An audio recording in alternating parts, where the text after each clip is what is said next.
Bonjour. Aujourd'hui, je vais vous parler de la prière.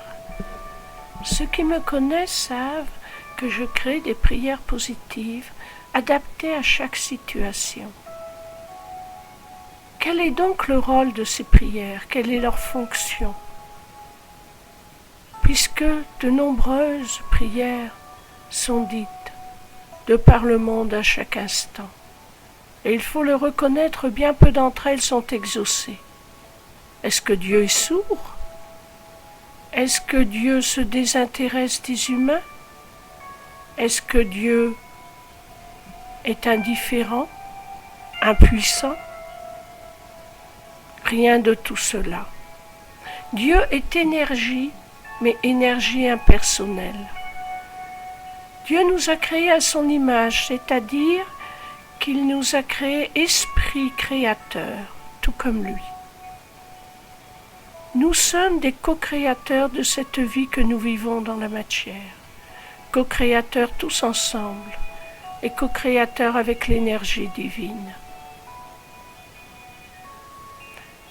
Lorsque nous émettons des émotions, des pensées fortes, tout cela est capté par la matrice créatrice, qui est impersonnelle aussi et qui crée selon le matériel que nous lui donnons à chaque instant. Ce sont nos émotions, ce sont nos formes de pensée, tout ce schéma qui est en nous, qui provient certes de ce que nous avons amené dans nos valises à la naissance, mais aussi de tout ce conditionnement qui s'est créé en nous de par les informations que nous avons reçues. Dieu est impersonnel. La matrice créatrice est impersonnelle. C'est à nous, à chacun d'entre nous, de s'aligner avec les vibrations qui correspondent à notre bonheur. Dieu a tout donné déjà. Tout est là à notre portée, mais en l'état de possibilité. Dieu ne retient rien de ce qu'il a. L'infinité nous est offerte. Et c'est à chacun d'entre nous de savoir s'aligner émotionnellement du plus profond de soi avec ce que nous désirons. Généralement, la prière est comprise par une supplique. On supplie Dieu de nous donner telle ou telle chose. Mais que se passe-t-il, par exemple, si on prie pour une guérison? Notre pensée est-elle tournée vers la santé parfaite, ou cette pensée est-elle tournée vers la maladie que l'on voudrait voir disparaître? Il faut bien reconnaître que souvent, si on prie pour une guérison, on pense à la maladie. La matrice créatrice prend alors cette pensée, cette émotion, ce ressenti et continue à créer la maladie.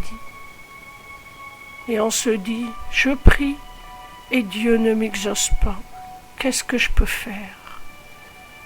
Bien des personnes arrivent dans cet état de conscience vers moi et ils me demandent une prière. Certes, je leur écris cette prière, je leur dis, je la partage avec eux. Mais ce qui est important de comprendre, c'est qu'il ne suffit pas de quelques mots bien dits pour que Dieu donne plus. Dieu a déjà tout donné. Pour recevoir, c'est en nous-mêmes qu'il faut faire le changement. Changer du plus profond de soi d'état de conscience. Vous désirez la guérison, tournez votre pensée vers la santé. Vous désirez l'abondance financière, tournez votre pensée vers l'abondance.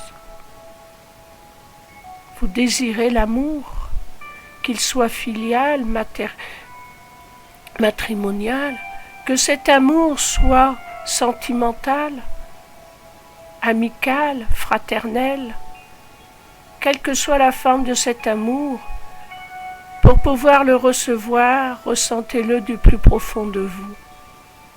Méditez sur l'amour. En fait, il y a une différence entre la prière positive créatrice qui est prévue pour nous aider à changer notre état de conscience et la véritable prière. Je dirais la prière avec un P majuscule. Cette prière qui se fait sans mots et sans pensée. Cette prière qui est communion avec le Père.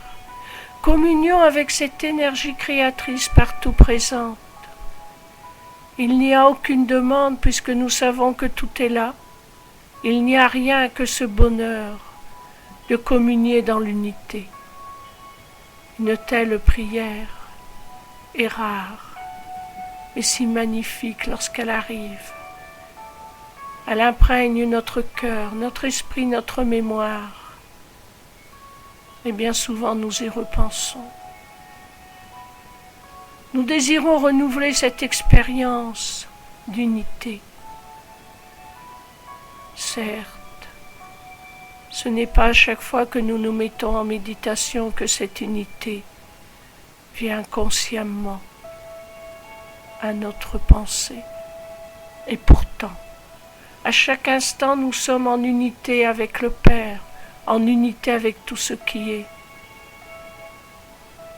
Dieu qui est énergie impersonnelle d'amour en nous et tout autour de nous, dans chaque être que nous voyons, dans chaque objet, dans chaque animal, dans chaque plante, partout. Il n'y a que Dieu. Il n'y a que l'énergie créatrice, source de tout. Je vais vous inviter simplement à prier quelques instants ensemble dans le simple désir pur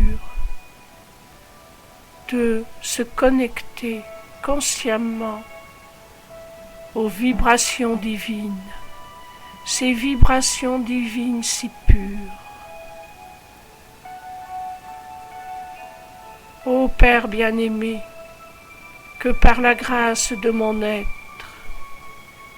je puisse ouvrir ma conscience à ta présence, me reposer entre tes bras. Je vous invite à prier ensemble. Père, écoute notre prière. Elle n'est pas une demande, elle est une affirmation. J'affirme que par la grâce de mon être qui est divin, puisque c'est toi qui m'as créé, que je m'ouvre de plus en plus à la conscience de ta perfection, à la conscience de ton amour, et que cet amour devient actif dans ma vie, parce qu'il évolue dans mon être. Je suis un être issu de l'amour, et j'accepte d'être un messager de l'amour. Père, que par ta grâce, je devienne un canal de plus en plus parfait de ton amour, que ce soit en pensée, en action ou en geste. Restons quelques instants dans le silence intérieur, simplement à l'écoute du Père.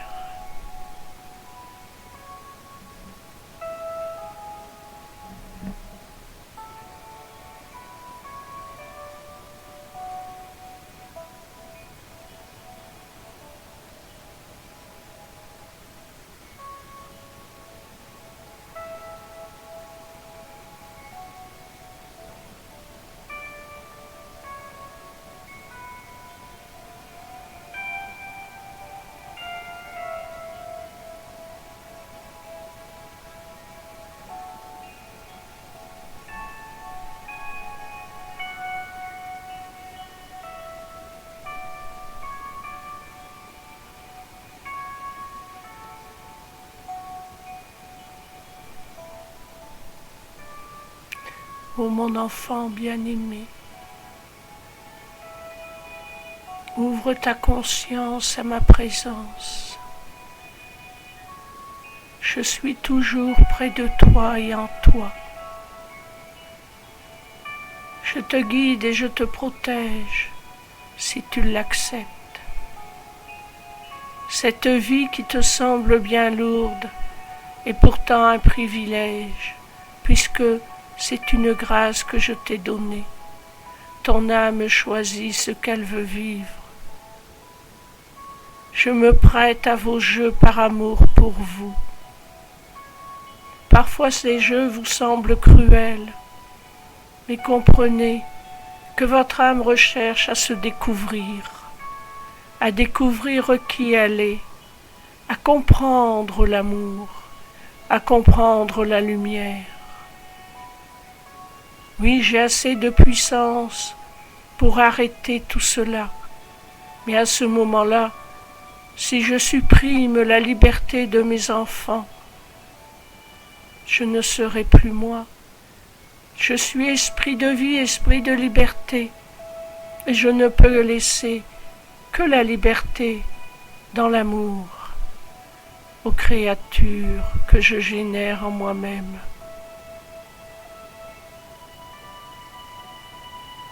Sèche tes larmes. C'est en toi que se trouve la solution.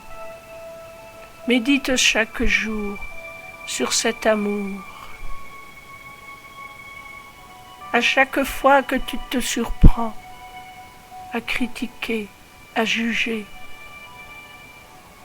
tourne ta conscience aussitôt sur l'amour impersonnel, inconditionnel. Crois-tu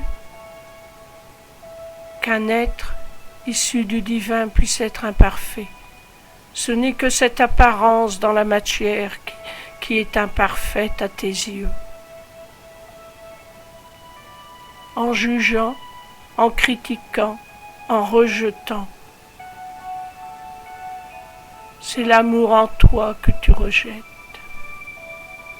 Tu ne peux t'ouvrir à une vie d'amour qu'en acceptant l'amour sous tous ses aspects. Si tu aimes ton ennemi d'un amour pur, cet ennemi se transformera en ami. Si tu aimes tes peurs, que tu les regardes comme des amis, elles se transformeront en force et en conviction.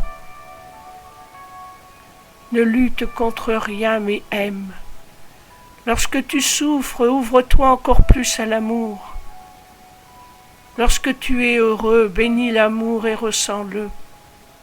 Aime, aime de tout ton cœur. Ainsi, tu es un co-créateur actif et merveilleusement bénéfique pour ce monde. Tu partages tes pensées avec chaque être qui existe, sous quelque forme que ce soit, que tu en aies conscience ou non. Tout ce que tu ressens comme émotion, c'est un cadeau que tu offres au monde. Alors prends soin d'offrir des pensées, des émotions d'amour, et ils te reviendront au centuple. Aime, aime encore plus. Ressens comme c'est merveilleux d'aimer. Regarde les choses se transformer dans ta vie. L'amour est une baguette magique qui peut tout. Oui, elle peut tout car elle te réveille de l'illusion. L'amour, c'est la clé pour se libérer de l'illusion de la séparation.